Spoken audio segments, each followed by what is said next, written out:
आजादी का अमृत महोत्सव।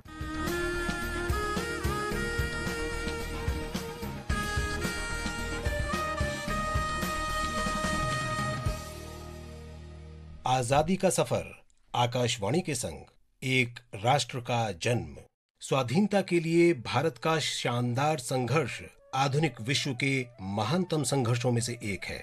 आकाशवाणी आपके लिए रोजाना ला रही है इस शानदार संघर्ष की झलक।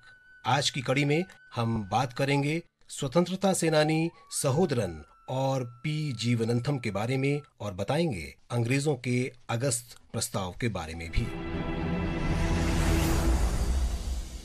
आज सहोदरन अयप्पन की जयंती है। केरल के समाज सुधारक और चिंतक अयप्पन का जन्म 21 अगस्त 1889 को एर्नाकुलम के चेन्नई में हुआ था। वे श्री नारायण गुरु की विचारधारा से प्रभावित थे, इसलिए अयप्पन उनके शिष्य बन गए। निष्ठावान राष्ट्रवादी अयप्पन ने 1928 में युक्तिवाद नामक पत्रिका निकाली ताकि स्वतंत्रता, समानता और भाईचारे की भावना का प्रचार प्रसार किया जा सके। अयप्पन ने केरल में मिश्र भोजनम का आयोजन शुरू किया। मिश्र भोजनम को केरल के पुनर्जागरण आंदोलन में मील का पत्थर माना जाता है। इसमें सभी जातियों के लोगों ने एक साथ भोजन किया। समाज में भाईचारे को प्रोत्साहन देने के लिए अयप्पन ने सहोदरन पत्रिका शुरू की। इसका प्रभाव ही था कि अयप्पन के नाम के साथ सहोदरन भी जुड़ गया। 6 मार्च 1968 को अयप्पन ने दुनिया से विदा ली, लेकिन केरल के सामाजिक सांस्कृतिक पुनर्जागरण इतिहास में सहोदरन का योगदान सदैव स्मरण किया जाता रहेगा।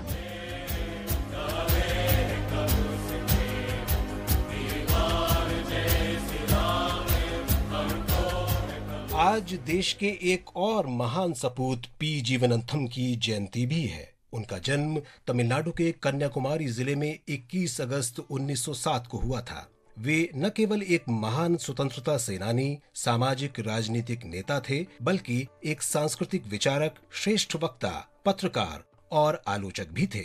इन सब के अलावा वे वंचितों के अधिकारों के लिए लड़ने वाले प्रमुख नेता थे। सार्वजनिक जीवन में उनकी छवि साफ सुथरी रही और उनका जीवन बहुत गरीबी में बीता। जीवनंथम ने अपना राजनीतिक जीवन गांधीवादी विचारधारा से प्रेरित होकर शुरू किया था। 1924 में उन्होंने वाइकम सत्याग्रह में भाग लिया। उन्होंने सुचिंद्रम मंदिर में अछूत माने जाने वाले लोगों के प्रवेश करने की मांग करने वाले प्रदर्शन में भाग लिया। सरयोव्याल आश्रम में अपने प्रवास के दौरान उन्होंने गांधी जी को पत्र लिखकर उनके कुछ सिद्धांतों पर असहमति व्यक्त की। गांधी जी जब मद्रास आए तो जीवनंथम का पत्र गांधी जी की जेब में था और वे जीवनंथम से मिलना चाहते थे। सरयोव्याल आश्रम में जब गांधी जी पहुँचे तो 25 वर्षीय जीवनंथम से मिलकर चकित रह गए। जीवनंथम की राष्ट्रभक्ति ने उन्हें राष्ट्रीय आंदोलन की ओर मोड़ दिया और जाति आधारित पक्षपात के खिलाफ उन्होंने आत्मसम्मान आंदोलन का नेतृत्व किया। जीवनंथम ने तमिलनाडु में श्रम आंदोलन को मजबूत करने के लिए अग्रणी भूमिका निभाई।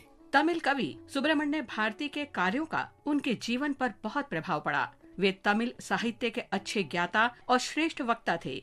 जीवनंथम ने भगत सिंह के निबंधों का तमिल भाषा में अनुवाद किया।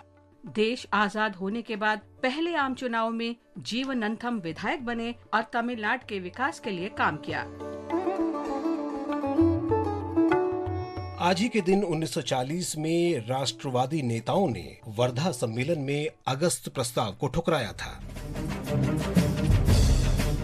द्वितीय विश्व युद्ध के दौरान वायसराय लिन लिथगो ने घोषणा की कि जर्मनी से युद्ध में भारत भी ब्रिटेन के साथ है। भारतीय नेता इस घोषणा से नाराज हो गए क्योंकि ब्रिटिश सरकार ने भारत के लोगों की सहमति के बिना ही उन्हें युद्ध की आग में धकेल दिया था। लेकिन ब्रिटिश सरकार भारत का समर्थन लेने के लिए लालायित थी क्योंकि उसे युद्ध में पराजय का भय था।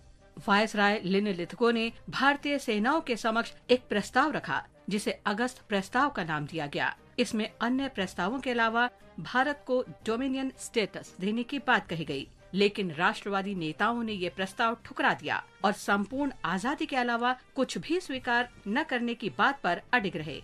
अगस्त प्रस्ताव असफल होने के बाद महात्मा गांधी ने स्वयं सेवकों से व्यक्तिगत सत्याग्रह शुरू करने का आह्वान किया। वर्धा के संत विनोबा भावे पहले स्वयंसेवक बने। सत्याग्रही स्वयंसेवकों ने इसके साथ ही दिल्ली चलो आंदोलन भी शुरू किया। ये स्वाधीनता संघर्ष में निर्णायक मोड़ था। व्यक्तिगत सत्याग्रह के बाद ये स्वतंत्रता के लिए संघर्ष का अंतिम चरण था। 1942 में गांधी जी ने भारत छोड़ो आंदोलन शुरू किया, जिसका नारा था करो या मरो। गांधी जी के करो या मरो के उद्घोष ने स्वतंत्रता आंदोलन में अंतिम आहुति दी। इसके साथ ही आज की कड़ी संपन्न होती है। आजादी का सफर आकाशवाणी के संग। कल फिर मिलेंगे नई कड़ी के साथ।